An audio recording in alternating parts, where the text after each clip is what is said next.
ہم 4 بہن بھائی تھے، میں سب سے بڑی تھی۔ پہلے تو مجھے بہت پیار ملا چونکہ میں پہلی اولاد تھی، خوب لاڈ اٹھوائے۔ پھر بھائی ہوا تو میں بڑی بن گئی۔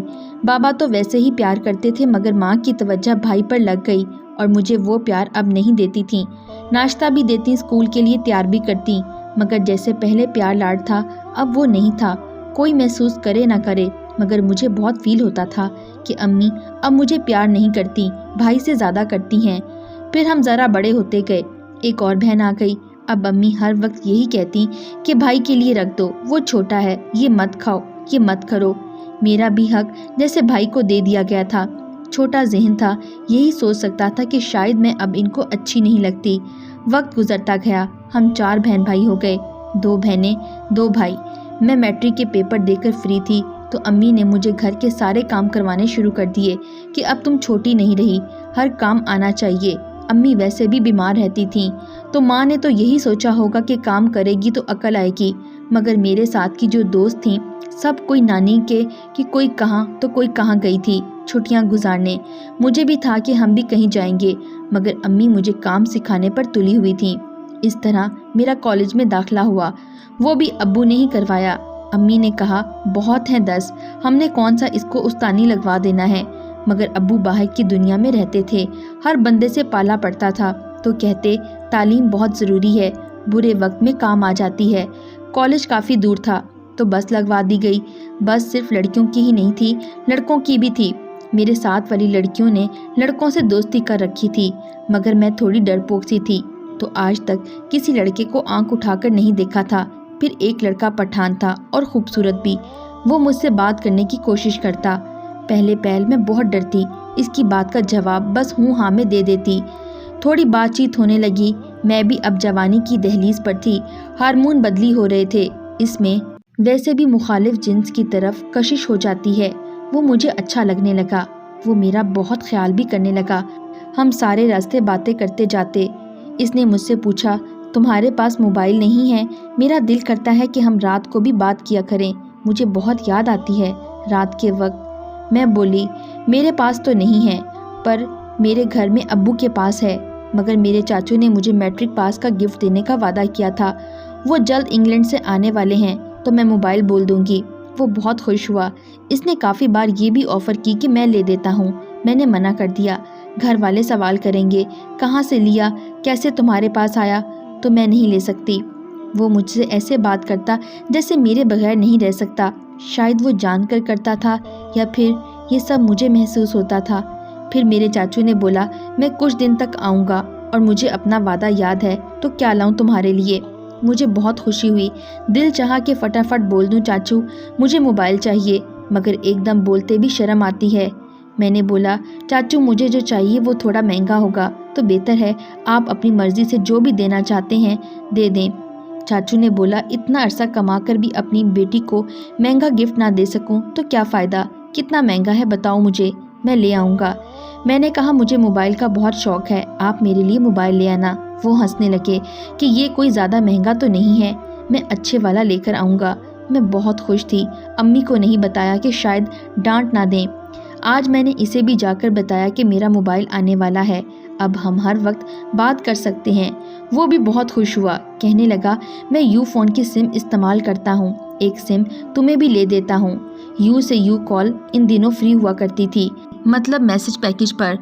میں نے اسے کہا کہ میں اپنے ابو سے کہوں گی مجھے یو فون کی سم لا دیں یا پھر چاچو کو ہی بول دوں گی۔ وہ غصہ ہوا کہ تم مجھ سے کبھی کچھ نہیں لیتی۔ میں نے ہنس کر بولا کچھ ضرورت ہوا تو میں خود مانگ لوں گی۔ آج چاچو آ گئے، میرا خوشی کا کوئی ٹھکانہ نہ تھا کیونکہ میرا دل کرتا تھا کہ میں ہر وقت بات کروں۔ چاچو نے موبائل دیا اور تھوڑا بہت سکھایا بھی۔ میں نے چاچو سے ہی بول دیا کہ میرے سب دوست کے پاس یو کی سم ہے، مجھے بھی وہی چاہیے۔ چاچو نے مجھے اسی دن شام کو سم لا کر بیلنس ڈال کر موبائل دے دیا۔ مجھے تو جیسے خزانہ مل گیا، پورا دن اس کو سب کچھ کھول کھول کر دیکھتی رہی کیونکہ اس سے پہلے میں نے موبائل اتنا استعمال نہیں کیا تھا۔